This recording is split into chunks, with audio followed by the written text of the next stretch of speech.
네, 안녕하십니까. 오늘도 정말 힘든 시장이었습니다.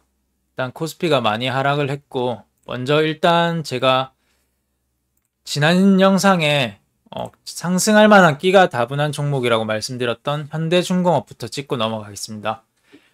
현대중공업은 제가 음봉의 시가, 큰 음봉의 시가인 11만 2천 원을 중요한 기준선, 그리고 11만 원과 이런 5일선 부근이 중요한 기준선이라고 말씀드렸습니다. 하지만 전일 이렇게 지수의 급락으로 음봉이 나왔고, 오늘은 음봉을 다시 회복하면서 회복해주려는 시도를 보였지만 종가상 긴 윗꼬리로 마감을 하면서 플러스 2.39%로 마감을 하였습니다. 그럼에도 불구하고 아직은 충분히 살아있고 매력적인 종목이라고 생각됩니다. 왜냐하면 오늘 증시의 급락, 폭락으로 대부분 한 2,000개 종목에서 큰 폭의 마이너스 하락이 나왔습니다. 그럼에도 불구하고 현대중공업은 플러스 2.3%를 유지를 해주고 있고, 일별 동향을 보더라도 외국인 기관 쌍끌이 매수가 들어오면서 특히나 연기금 쪽에서는 이런 수급, 좋은 수급이 받쳐주고 있습니다. 그래서 10월 13일까지는 제가 보자고 말씀드렸고, 그때까지는 충분히 상승을 해줄 여력이 있다고 생각이 됩니다. 일단 그 피드백은 이까지 드리기로 하고, 증시에서 폭락과 급락이 또 다른 의미인데, 급락은 급하게 떨어졌다, 폭락은 폭포수처럼 큰 폭으로 내려꼽았다 라고 의미를 생각하시면 되는데, 최근에 증시 흐름은 급격하면서도 큰 폭으로 크게 하락하면서 밀리고 있는 시장입니다. 그래서 급락과 폭락 두 가지 의미를 동시에 가지는 구간이고, 이러한 폭락은 개인 투자자에게 공포를 안겨주고 투매를 불러옵니다. 정말 무서운 시장이죠.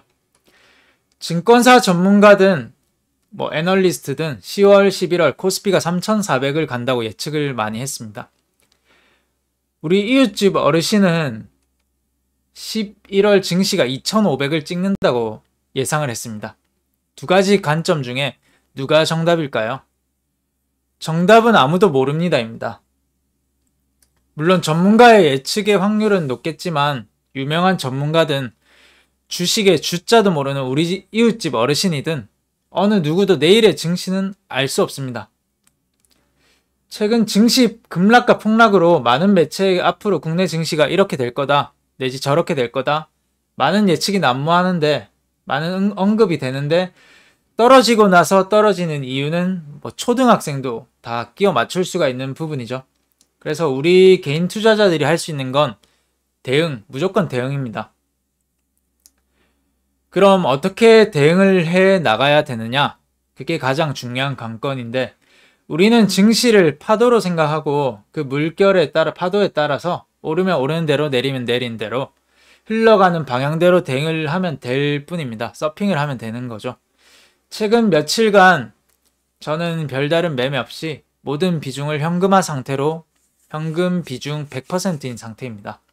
왜냐하면 이런 폭락장의 시장을 이길 수 있는 종목이 1% 미만이고 굳이 피곤하게 매매를 할 필요가 없는 시장이기 때문이죠.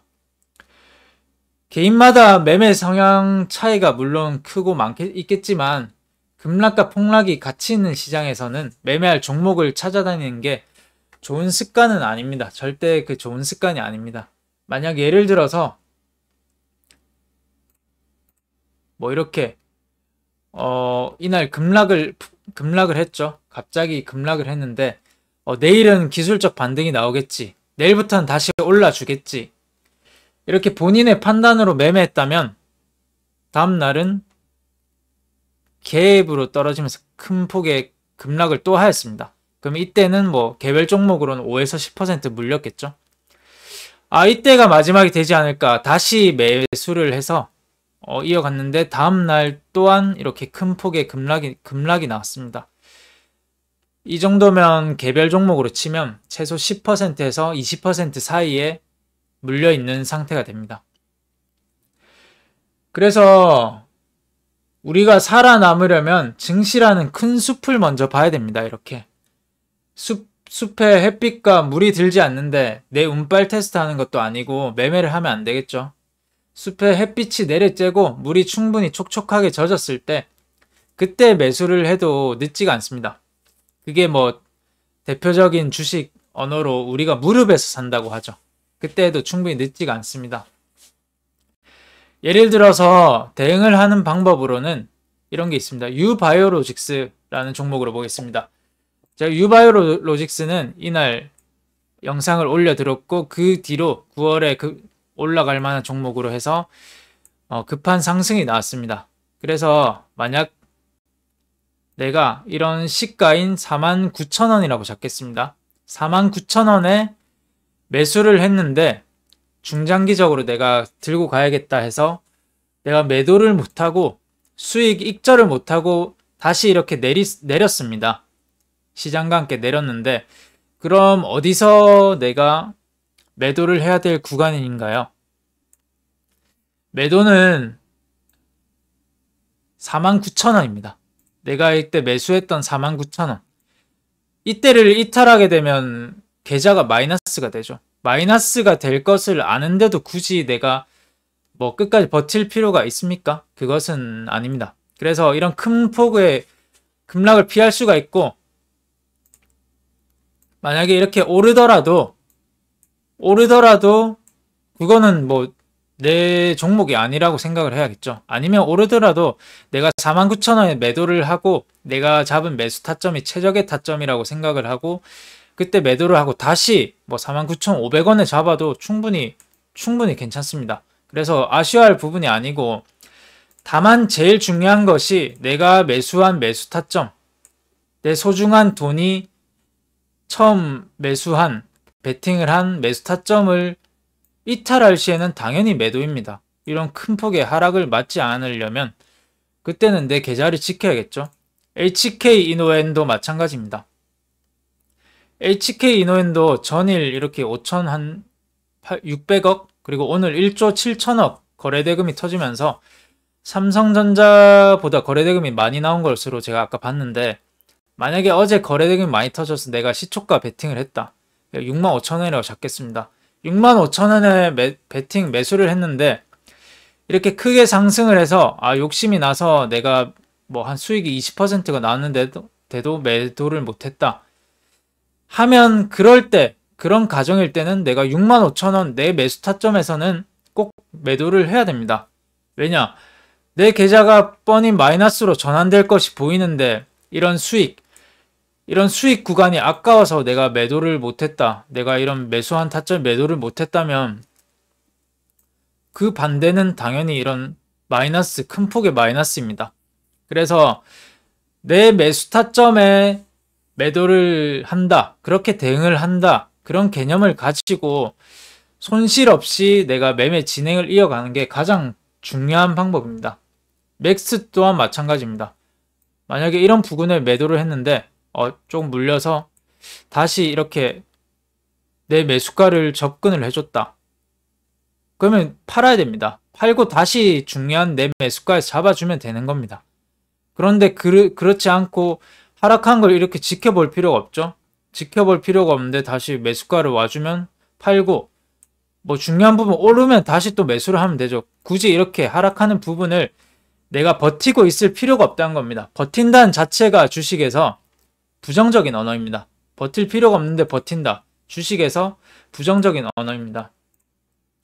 그래서 내가 미리 여기가 발바닥이라고 매수를 생각을 해서 매매를 한다면 발바닥이 아닌 이런 지하실로도 갈 수가 있습니다. 그래서 무릎에서 사도 충분한 수익과 안전한 매매를 할 수가 있습니다. 추가 매수 관점 또한 마찬가지입니다. 뭐 여기서 물 타고 계속 내리는데 물 탈 필요가 없죠.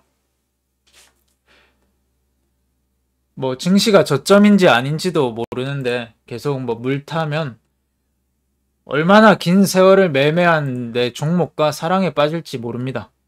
개인 투자자에게 시간이 많다고 생각하십니까? 맞는 말이기도 하지만 틀린 말이기도 합니다. 공매도의 원리를 생각해보면 시간이 많은 건 없는 주식을 팔아치우면서 상환 기간이 없는 외국인과 기관이고 그에 비해 시간이 없는 건 개인 투자자입니다. 또한 자금이 한정적인 우리 개인 투자자들에겐 기회 비용도 중요한 부분입니다. 물려있는 시간과 돈, 정신, 거기서 나오는 각종 내동매매들까지 전부 다 기회 비용을 날린 겁니다. 그래서 우리가 주식 공부를 하는 거겠죠. 일단 이렇게 본전 매도 대응을 하면 긍정적인 효과는 90% 이상의 확률로 물리지 않고 현금 비중을 충분히 확보할 수 있다는 겁니다.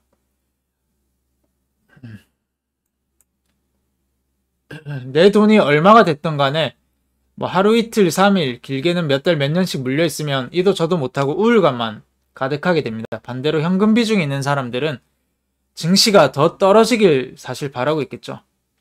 지금까지의 제가 말씀드린 모든 그런 영상이 어느 누군가에겐 큰 힘이 될 수도, 그리고 어느 누군가에겐 정말 아프고 힘든 이야기가 들릴 수도 있지만, 이게 내 계좌를 지키는 그런 지름길입니다. 우리가 공부를 해서 헤쳐나가면 될 부분이고, 내 계좌를 잃지 않고 지키는 것만이 주식시장에서 내가 끝까지 살아남을 수 있는 방법이라고 생각됩니다. 당장 내일 기술적 반등과 큰 폭의 상승이 나올 수도 있는 상황이지만, 이렇게 계속 보수적으로 말씀드리는 이유는 주식은 손실이 아니면 그 반대는 무조건 수익인 것을 명심을 하고, 주식이 살거나 죽거나 두 개로만 나뉘는 오징어 게임이 아닙니다. 이런 급락과 폭락장에서 손실을 최대한 방어하면서 현금이라는 무기를 아끼고 무릎에서 살 수 있는 우리들이 되었으면 좋겠습니다. 시청해주셔서 감사합니다. 이상입니다.